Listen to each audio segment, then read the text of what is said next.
This is VOA News. I'm Marissa Melton. Donald Trump became the first sitting U.S. president to enter North Korea Sunday, stepping across the border during a meeting at the demilitarized zone with North Korean leader Kim Jong-un. AP's Ben Thomas has a report. President Trump has just walked across the demarcation line that made him the first U.S. president to visit our country. North Korean leader Kim Jong-un speaking to a translator at the demilitarized zone after President Trump took 10 steps into the north alongside him. Stepping across that line was a great honor. A lot of progress has been made.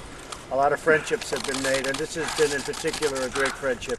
The exchange of pleasantries turned into a 50-minute meeting and an agreement to revive talks on North Korea's nuclear program. Trump later telling reporters, Speed is not the object. We want to see if we can do a really comprehensive good deal. I'm Ben Thomas. Parades took place across the country today to mark Gay Pride and to close out a month that marked 50 years since the riots at the Stonewall Inn. AP correspondent Julie Walker reports.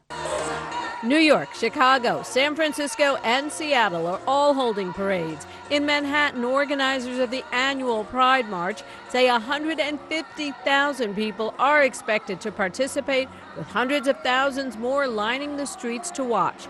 The event concludes a month of Stonewall commemorations, which is considered the birthplace of the modern gay rights movement.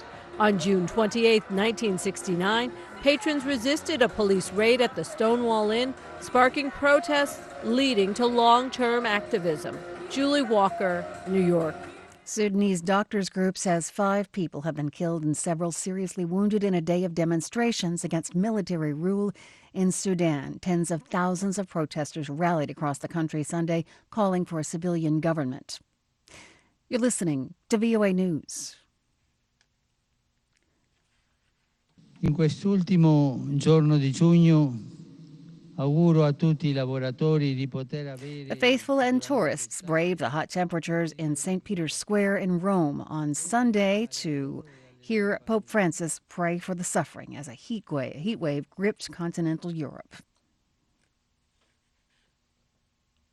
And 40 African migrants rescued from the Mediterranean by the German charity ship Sea-Watch 3 spent their first night on land in more than 2 weeks. Sabina Castelfranco has more. Carol Rackete, the 31-year-old German captain of the Sea-Watch 3, said she had no choice but to enter the port because the situation of the migrants on board was very tense and she feared they would inflict self-harm. 40 African migrants who had fled horrors and tortures in Libya were still on board when the vessel entered the port Saturday morning. It remained unclear what their fate would be, although Prime Minister Giuseppe Conte, speaking at the G20 summit in Osaka, Japan, said a number of other European Union countries said they were prepared to accept the migrants. Sabina Castelfranco for VOA News, Rome. The International Organization for Migration says more than 32,000 migrants worldwide have died or gone missing between 2014 and 2018. A new report shows nearly 18,000 people have died or gone missing on the deadly Mediterranean sea crossing from North Africa to Europe. The remains of almost 2/3 of those victims have not been found. Rohingya refugees comprise the vast majority of the 2,200 deaths recorded in Southeast Asia, and most of the 288 deaths recorded in South Asia since 2014 were of Afghan migrants.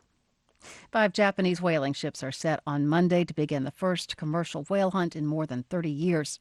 Japan stopped commercial whaling in 1988 after the International Whaling Commission imposed a moratorium on killing the giant mammals. But despite the global ban, Japan continued to hunt whales for what it claimed was scientific research.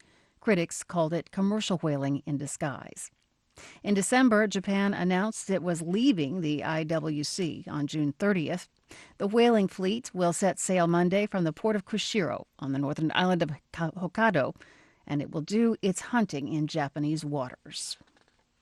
Albanians voted Sunday amid high tensions between the ruling and opposition parties and a tug-of-war between the country's prime minister and president. The main opposition parties boycotted municipal elections, accusing the socialist-led government of previous electoral fraud and corruption.